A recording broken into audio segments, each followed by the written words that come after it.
Արդյոք ժողովրդավարության դրսևորում չէ այն, որ բոլոր քաղաքական ուժերը, այդ թվում Ռոբերտ Քոչարյանը ազատ գնում է, շրջում է, մարդկանց հետ հանդիպում է,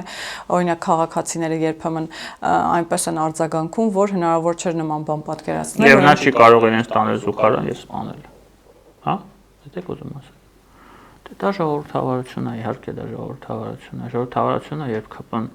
գնում է քարոզարշավի վերևից ջուր են լցնում իրենց վրա։ Եվ իրենք չեն բարձրանում, այդ տան մեջ չեն սպանում, սատկացնում են ջուր լցնով։ Այլ ծափ են տալիս, դա ժողովրդավարություն է, դա նորմալ է։ Եթե դու չես անցնում օրենքի սահմանները։ Այսինքն ես ինչ եմ ուզում ասեմ, Հայաստանում ժողովրդավարությունը ունի պաշտպանության կարիք այսօր։ Դուք ասում եք, չէ, չոչ անում, ես համամիտ եմ, չոչ անող երեխան ինքը ունի պաշտպանության կարիք, եւ այդ պաշտպանությունը հնարավոր է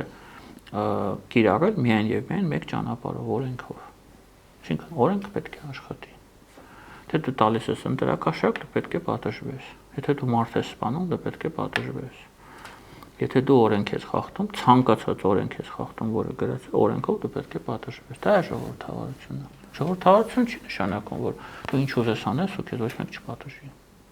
Դու գնաս ընտրակաշառք բաժանես, քեզ գան բռնեն, ասեն,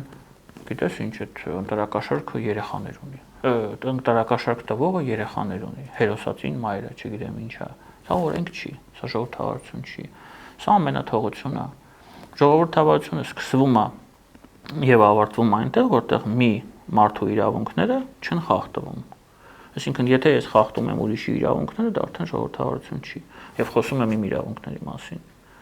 Այսինքն, այդ իրավունքների պաշտպանությունը պետք է համընդհանուր լինի։ Եվ ես ասում եմ, դա ունի մեկ երաշխավոր, դա օրենքն է, որի ետևում կանգնած է պետությունը եւ սահմանադրությունը։ Այլ ճանապարհ չկա։